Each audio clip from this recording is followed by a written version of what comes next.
কালকে কিছুটা বৃষ্টি হয়েছে এবং আপনারা জানেন আমাদের যে একটা নির্বাচন, এই নির্বাচনটা আসলে সাধারণ কিছু ছিল না, এটা আমাদের আনন্দ নির্বাচন ছিল না। কারণ এই নির্বাচন করার মতন আমাদের কাছে কোনো কিছুই প্রস্তুতি ছিল না।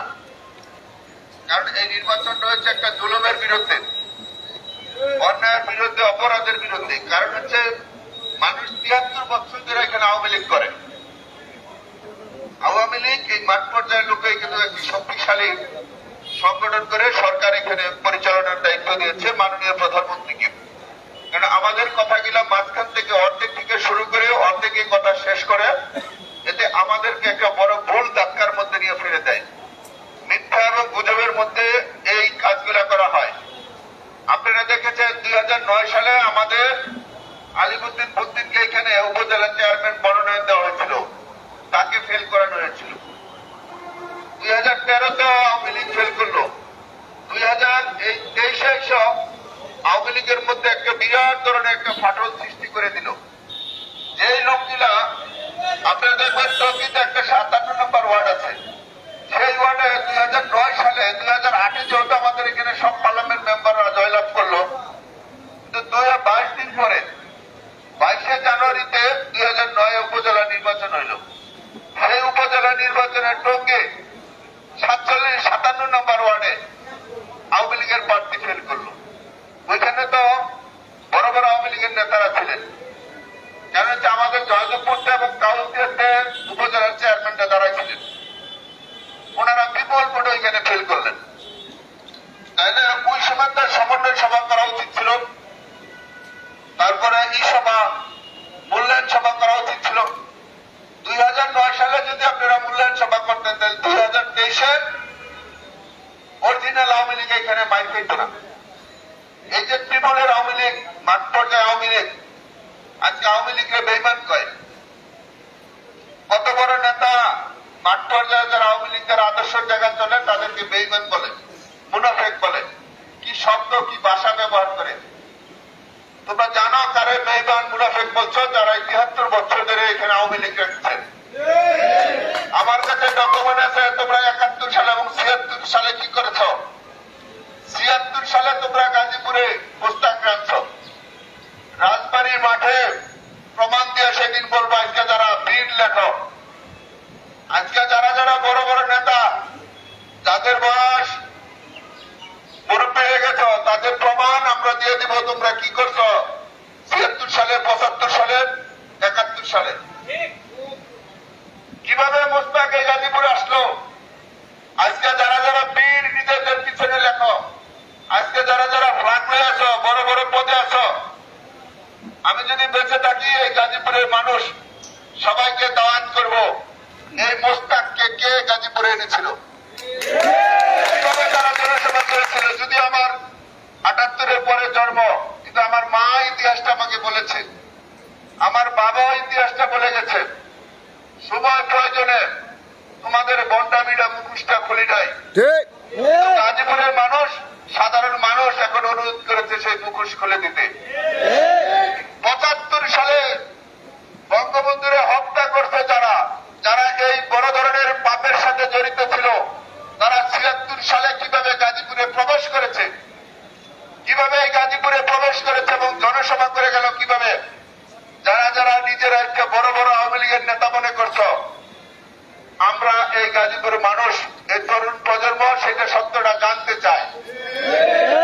আমরা বলছি, যদি আমাদের সিনিয়ররা রাজবাড়ির মাঠে বা বড় ময়দানে ডেকে এনে আমাদের কাছে সত্যটা না বলে, যেহেতু আমার মা বলেছে সত্যটা জানে, সেই হিসাবে যেহেতু আমার মাকে আপনারা এই শহরের মেয়র বানিয়েছেন, আমার মাও রাজবাড়ির মাঠে বলবে ৭৬ সালে কিভাবে মোস্তাক গাজীপুরে ঢুকে এখানে জনসভা করেছে। তাহলে আপনারা কোথায় ছিলেন ওই ৭৬ সালে? আপনারা কোথায় গিয়েছিলেন? আজকে আওয়ামী লীগের লোককে আপনারা মোস্তাক বলেন, আওয়ামী লীগের লোককে মুনাফেক বলেন, আওয়ামী লীগের লোককে গাদ্দার বলেন, আওয়ামী লীগের লোককে নিয়ে পচা কথা বলেন। মাঠ পর্যায়ে লোকেরা তো একটা সত্য জবাব দিয়েছে। আমি বলেছি আমার মাকে আওয়ামী লীগের লোকেরা ভোট দিয়েছে, আমার মাকে আওয়ামী লীগের লোকেরা ভোট দিয়েছে। কোন আওয়ামী লীগ দিয়েছে? যারা ৭৩ বছরের মাঠ পর্যায়ে আওয়ামী লীগ লালন পালন করে নিঃস্বার্থভাবে আওয়ামী লীগ করেছে। ওই লোভে যারা করেছে তারা হয়তো বা দুই একজনে দেয় নাই, তো বাকি যারা মাঠ পর্যায়ে আওয়ামী লীগ করেছে তারা সকলেই আমার মাকে জায়দা খাতুনকে ভোট দিয়েছে। আমি বলেছিলাম এটাকে প্রতিবাদী ভোট, একটা সংগ্রামী ভোট, গাজীপুর রক্ষার জন্য ভোট। সেই জন্য এখানে এজেন্ট লাগে নাই, মিটিং মিটিং করতে হয় নাই, ব্যানার পোস্টার লাগে নাই, লিফলেট লাগে নাই। এরকম একটি জায়গায় যেখানে কোনো অর্থ নেই নাই, সেই জায়গায় গাজীপুরের মানুষ একটা আদর্শের জায়গার মানুষ। এই গাজীপুরের মানুষকে তোমরা মুনাফেক বলো, এই গাজীপুরের মানুষকে তোমরা বেঈমান বলো। গাজীপুরের মানুষ আদর্শের জায়গা থেকে তারা আদর্শের জায়গায় সিটি কর্পোরেশনের মানুষ, তার কোনো অর্থ, কোনো লোভ, কোন ধরনের প্রচার দরকার হয় নাই। যারা যারা নিজ অর্থে নিজ পরিশ্রমে, আমি ভোটের আগে বলেছিলাম আমাদের এখানে যারা ভোটার তারাই করবি, তারাই ভোট দিতে যাবে, তারাই ভোট পাহারা দিবে। চুরির লেগে বড় পথ খুঁজছ, চুরির জন্য সরকারকে এবং নির্বাচন কমিশনারকে বেকায়দায় ফেলানোর জন্য চুরির বড় বড় ফাঁদ পাতিছিল। এই জনগণ, এই গাজীপুরের মানুষ, বাংলাদেশের যারা সাধারণ মানুষ এবং মাননীয় প্রধানমন্ত্রী তোমাদেরকে সেই চুরির পথটা বন্ধ করে দিয়েছে। সেই হিসাবে নির্বাচন কমিশনের যেমন সুনাম হয়েছে, সরকারের সুনাম হয়েছে। সর্বোপরি আমাদের এই গাজীপুরের মানুষ এখানে যে টাকায় বেচা কিনা হয় নাই, বক্তৃতায় যে বেচা কিনা হয় নাই, সেটা প্রমাণ দিয়েছে। ৭৭ সালে কিভাবে মুস্তাক আমি জানতে চাই এবং আমাদের তরুণ প্রজন্মরা জানবে। তোমাদের যদি সাহস থাকে, তোমাদের যদি আদর্শ ভালো থাকে, তোমরা যদি সৎ নেতা হয়ে থাকো, তাহলে ৭৬ সালের ব্যাখ্যাটা তোমরা এই গাজীপুরের মানুষকে, লক্ষ লক্ষ মানুষের সামনে দিতে হবে। কারণ আওয়ামী লীগকে তোমরা মুস্তাক বলবা, আওয়ামী লীগকে তোমরা মুনাফেক বলবা, এটা হতে পারে না। জন্মের পরে পার্টি করেছি, নিঃস্বার্থভাবে করেছি। ৫৭ কমিটি দিয়ে গেছিলাম ৬৫ জন করে, তারাই তোমাদের নির্বাচন করতে চেয়েছিলে, কিন্তু তাদেরকে তোমরা মুনাফেক করে বের করে দিয়েছ। এই হিসাবে আওয়ামী লীগের জন্য আমার দরজা খোলা। আওয়ামী লীগ আমার বাড়িতে দিনদার সবাই আসবে যাবে, তাদের কর্মের জন্য যা প্রয়োজন আমি সবকিছু করবো। এই সংগঠন এবং যারা আমাদের শহরের মানুষ, সবাই মানুষ, যারা আওয়ামী লীগ করেন আপনারা সবাই খেয়াল রাখবেন, যারা আমাদের জনগণ, তাদেরকে মূল্যায়ন করতে হবে, তাদেরকে সম্মানিত করতে হবে। তারা আমাদের এই শহরেরও মালিক, মালিকদেরকে মানুষ, তাদেরকে আপনারা সম্মানিত করবেন। আমরা ১ থেকে ৫৭টা ওয়ার্ড এবং আমাদের যে ৪৮০টা ভোট সেন্টার আছে, সকল পেশার মানুষ আছে, সকল বয়সের মানুষ আছে, সকল ধর্মের মানুষ এখানে আছে। সবাইকে নিয়ে আমরা মাকে নিয়ে, মার মাধ্যমে শহরটা নতুন করে সাজিয়ে দিতে চাই। এই শহরে সবাই বসবাস করবে, এই শহরে নিরাপদ থাকবে। আর আমি বলছি আরেকটি কথা, আমাদের যেসব নেতাকর্মীকে পুলিশ ধরে নিয়ে গেছে এবং প্রায় ১৫,০০০ নেতাকর্মী বাড়িতে পুলিশ হানা দিয়েছে, এই শহর আমাদের সকলের মালিকানা। পুলিশের দাওয়া খাওয়ার জন্য এই শহর না। আর যারা আমাদের লোকদেরকে ধরে দিয়েছে, বাড়িতে বাড়িতে পুলিশ পাঠিয়েছে, সেই সব নেতাদেরকে আপনারা বয়কট করেন, সেই সব নেতাদেরকে বয়কট করেন এবং ভবিষ্যৎ তারা যেন কোনো ভোটে, পার্লামেন্ট মেম্বার, মেয়র, কাউন্সিলর, কোন ভোটে যেন তারা না আসতে পারে। আওয়ামী লীগের বাড়িতে, নেতা কর্মীদের বাড়িতে, আমাদের ভোটারের বাড়িতে পুলিশ কেন যাবে? পুলিশ যাবে চোর ডাকাতের বাড়িতে। আমাদের যারা মালিক এই শহরে, তাদের বাড়িতে তো পুলিশ যাওয়ার কোন এখতিয়ার নাই। পুলিশ হচ্ছে শাসন ব্যবস্থা, এখানে শান্তি কিভাবে বজায় থাকে। যারা ভালো মানুষ তাদেরকে সিকিউরিটি দিবে, যারা চোর বাটপার তাদেরকে তুলাবে। তো সেই কাজটা করে আমাদের শহরের যারা মালিক, তাদেরকে ধরে নেওয়ার জন্য চেষ্টা করেছে, নামে বেনামে নিয়ে তাদেরকে নিয়ে আটকে রেখেছে। যারা এই কাজটি করেছে সেই সব নেতাদেরকে আমরা যেন দূরে থাকি এবং ভবিষ্যৎ তারা কিভাবে রাজনীতি করে, তাদের কি রাজনীতি পরিচয় এবং সমাজের মানুষকে তারা কিভাবে শাসন করার নাম নেয়, সেটা আমরা সাধারণ মানুষ দেখে দেব। এই হিসাবে আপনাদের সবাই সহযোগিতা চাই। যেহেতু আমাদের এখনো কয়েকশো লোক বিভিন্ন জায়গায় এরেস্ট আছে, কোর্টের কাছারিতে আছে, আমরা এই সপ্তাহে চেষ্টা করবো তাদের সবাইকে মুক্ত করে এনে সবাই বসে পরে আমরা ওয়ার্ড ভিত্তিক, অঞ্চল ভিত্তিক আমরা বসে বসে আলোচনা করে ওই এলাকার মানুষের কি কাজ কর্ম আছে সেগুলা গুরুত্ব দিয়ে সেইগুলো সমাধান করার জন্য। কারণ আমি আবারও বলছি, আপনারা আমাকে এটাকে দ্বিতীয় জীবন দিয়েছেন। এই লুটপাটকারীরা, অন্যায়কারীরা এই শহর থেকে হাজার হাজার কোটি টাকা পাচার করেছে দেশের বাইরে, যারা তাদেরকে সাপোর্ট দিয়েছে এবং এই শহর থেকে হাজার হাজার কোটি টাকার প্রজেক্ট যারা সরিয়ে দিয়েছে, তাদেরকে বলছি আপনারা আমাদের জনগণের সাথে আসেন, জনগণের পায়ে ধরেন।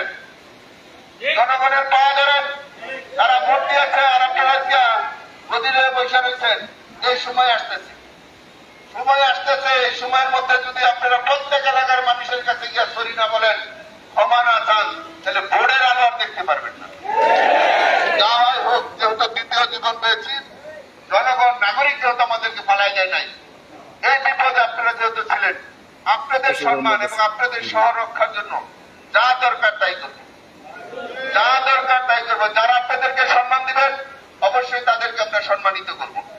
যারা আপনাদেরকে সম্মান দিবে না, তাদেরকে হিসাব আমরা বুঝিয়ে দেব। সেই হিসাবে কাউন্সিল হচ্ছে, এটাও ঐতিহ্যবাহী এরিয়া, সম্মানিত এরিয়া। এই কাউন্সিলের মানুষকে যারা দীর্ঘ 30 বছর শাসনের নামে দোকার মধ্যে গ্রাম বানিয়ে রেখেছেন, আমরা তো মাত্র 1.5 বছর কাজ করেছিলাম। বাকি 3 বছর যদি কাজ করতে পারতাম, তাহলে শহরটা কতটুকু হতো। আজকে কাউন্সিলের মানুষ সবাই তার চাকরি ব্যবসা, এখানে অর্থনীতি জুড় করতে চেয়েছিলাম, সেই অর্থনীতি জুড়ে গিয়ে এক লোক আপনাদের এই কাউন্সিলর, ওই বন্ড প্রতারক, যাকে আমি পদ দিয়েছিলাম, এই প্রতারক মিথ্যা সেজে এই এলাকার মানুষের ক্ষতি করছে। একজন টাউন কাউন্সিলর, পাশ করা কাউন্সিলরকে ফেল করেছে হাতে দিয়ে। একটা কাউন্সিলর নির্বাচন একটা এলাকায় 4-5 জন মানুষ করে, তার আত্মীয় স্বজন সব এলাকার মানুষ চাপায় পড়ে নির্বাচনটা করে ভোট চুরির লেগা। এই চোরেরা এই শহরে যার কোনোভাবে কোনো পদে না ঢুকতে পারে, এটা আপনারা খেয়াল রাখবেন। আওয়ামী লীগ যারা একেবারে মাঠ পর্যায়ে করে, তাদেরকে সম্মান দিয়ে করতে হবে। ওই আমাকে 9-6 বুঝাইয়া আমার মায় বলছে, আমরা ধর্মগত আওয়ামী লীগ, তোমরা যতই খুশাখুশি করো তাতে কিছু আসে না। সেই হিসেবে আমরা যেন এই সংগঠন এবং এলাকাবাসী এবং শহরের মানুষ যেন নিরাপদ থাকে, ভালো থাকে, সবাইকে নিয়ে, এটা সবার শহর, কোন মাস্তানের শহর না, কোন মিথ্যাবাদী প্রতারকের শহর না। যারা 50-60 বছর দল করছেন, কর্মীর জন্য কিছু করতে পারেন নাই, শরম করে নাই, এখন আবার পার্টি করতেন। 60 বছরে কিছু করতে পারেন নাই, একটা কর্মীরা চাকরি দিতে পারেন নাই, ব্যবসা দিতে পারেন নাই, কর্মীর চিকিৎসা করাইতে পারেন নাই, কর্মীর পরিবার চলে কিনে না চলে কোনোদিন খোঁজ দেন নাই, আবার অনেক বড় বড় পদের লেগে বসে নিচ্ছেন। এই বড় পদ যার না পারতে পারে, যা আছে দেখে দিয়ে, আমার তার পদ লাগে নাই। আমি আওয়ামী লীগের সমর্থক, সমর্থকের লোকে খেলা দেখছো কি হয়, সমর্থকের লোকে খেলতেও দেখো কি হয়। আওয়ামী লীগের থেকে গ্রাম কমিটির পদ যায়, হয়তো অনেক বড় নেতা। আমি তো একজন সমর্থক, সমর্থকের লোকে তোমরা সব পদ দিও কামাই। কারণ এই জনগণের লোকে যে প্রতারণা না করতে পারে, জনগণ যখন বুঝে ফেলায়, মাঠ পর্যায়ে নেতা কর্মীরা যখন বুঝে তাদের সাথে প্রতারণা হচ্ছে, তখন তারা গর্জে উঠে, তখন তারাও গর্জে উঠে। সেটা আমাদের গাজীপুরতে প্রমাণ। গাজীপুরতে আজকে সারা বাংলাদেশের মানুষ শিক্ষা নাও, কর্মীর প্রতি অবিচার করে না, কর্মীরা ঠকায় না, কর্মীরা ধোকা দিও না। কর্মীরা ধোকা দিলে মূল জায়গায় তোমায় আটকায় দেওয়া। এই জন্য আমাদের এই গাজীপুরতে বাংলাদেশের 329 বর্গ কিলোমিটার থেকে তোমরা শিক্ষা নাও। সারা বাংলাদেশের মানুষ যারা পার্টি করে, যারা নেতা এবং যারা কর্মী, সারা দেশের কর্মীকে যদি মূল্যায়ন করা হয়, তাহলে নৌকার ভোটের অভাব হবে না। আর যদি কর্মীরা মূল্যায়ন না করে নাও, তাহলে বড় খেসারত দিতে হবে। সেই হিসাবে এটা হচ্ছে গাজীপুরের অগ্রিম চিঠি। এই চিঠি দেখে সারা দেশের মানুষ বুঝো। আর যারা বড় বড় নেতা পথে বলছে ডাহা, তাকে বলি তার তার এলাকায় যাও, লুটপাট করে দেখাই যাও, তার তার এলাকার মানুষের তো মনে কিনবো না। এসে বলে আমরা এখানে এসে মানুষের কষ্ট দিত, অনেককে পুলিশ দিয়ে হয়রানি করতো, এই পাওয়ার দেখা মাপ চাইয়া গাজীপুরের মানুষের কাছে, মাপ চাইয়া তোমরা যার যার এলাকায় গিয়ে নিজেকে মানুষের কাছে মাপ চাও, তোমাদের এলাকার মানুষও ছাড়বে না। আমি আবারও বলি, আমাদের এই এলাকায় যারা ৭৬ সালে মুস্তাক রাখছে, দ্বিতীয়ত আমাদের নেতা কর্মীদের বাড়িতে যারা যারা পুলিশ করেছে, তারা তাদের ব্যাখ্যাটা খুব দ্রুত দেন, না হলে সামনে সবাই একটা দেবে। সেজন্য কাউন্সিলর মানুষ, এখানে সংগ্রামী মানুষ, নিঃস্বার্থ ভাবে তারা এখানে রাজনীতি করেছে। কোন টাকা পয়সা হামলা মামলায় তারা কিচ্ছু হয় নাই, সব এদের লেগে গেছে গো, সব আমাদের কেন্দ্র দায়িত্বপ্রাপ্ত নেতাগুলো লেগে গেছে গো ভাইদেরা। এতে কি জনগণ তো লাখ লাখ ভোট দিয়েছে, কারণ জানে জনগণ এখানে কারে দিলে কাজ দিলে ভালোই হোক, একটা আদর্শের জায়গা। এখানে বঙ্গবন্ধু তাজউদ্দিনের বাড়ি, এখানে শহীদ মহিউদ্দিনের বাড়ি, এখানে শহীদ আহসানুল্লাহ মাস্টারের বাড়ি।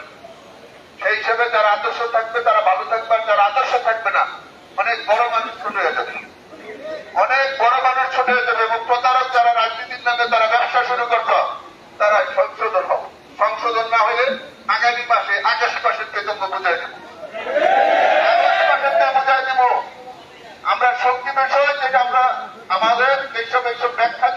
না আসো তাহলে তোমরা বুঝবা এই শহরের কি হয়েছে।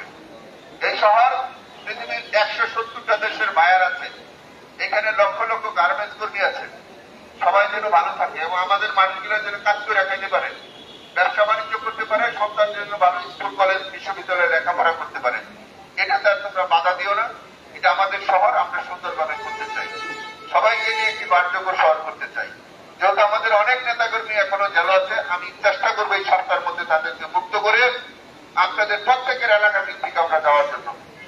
কারণ আমাদের সন্তানরা যতক্ষণ মুক্ত না হবে ততক্ষণ আমরা ফুলের মালা নিয়ে নেই, ফুল দেই নাই, কোনো হাততালি নেই। এবং আমরা এখানে বিচার মিছিল করি নাই, কেন করি নাই? আমাদের অনেক মানুষ কষ্ট পাবে। তোমাদের শিক্ষা দেওয়ার নিজের কাজটা করছি, তোমাদেরকে সম্মানিত করছি। তোমরা যদি মনে করো এটা দুর্বল, তাহলে তোমরা আবার ভুল করবা। সকলে মিলামিশা একসাথে চলো। আর আওয়ামী লীগের কোন লোকরে কেউ যেন প্রতারক না বলেন, কেউ যেন মিথ্যাবাদী না বলেন, কেউ যেন তাকে মুস্তাক না বলেন। আওয়ামী লীগের লোকরে কেন তারা অন্য কথা কথা বলবে, মুনাফেক কেন বলবে? মানুষ সে সম্মানিত লোক। যারা নিজেরা মুনাফেক তারা অন্যকে মুনাফেক বলে, তারা নিজেরা সংশোধন হয়ে যাক। এই অনুরোধ রেখে আপনাদের সবাইকে আবার শুভেচ্ছা ধন্যবাদ দিয়ে আমাদের সহ, আমাদের সকলের সহ ভবিষ্যৎ প্রজন্মের জন্য আমরা সবাই একসাথে কাজ করব। আর যে কোনো কাজ, যে কোনো কিছু আপনারা আমাকে বলবেন। আমরা আগামী 1 তারিখ থেকে অনলাইন ভিত্তিক সার্ভিস চালু করতেছি। যে কোনো এলাকায় যদি কোনো ধরনের বিপদ আপদ হয়, কোনো কাজের প্রয়োজন হয়, আপনারা বলবেন, আমরা তাৎক্ষণিক এখানে মোবাইল টিম গিয়ে কাজগুলো সমাধান করে দেব। সবাই ভালো থাকবেন। আমরা এখানে নতুন একটা সিস্টেম চালু করতেছি। আমাদের যে 480টা সেন্টার থাকবে, ওইখানটা যে কোনো কিছু অনলাইন ভিত্তিক বললে আমরা সেটা তাৎক্ষণিকভাবে সরাসরি সমাধান করে দেব। ভালো থাকবেন সবাই, আল্লাহ হাফেজ।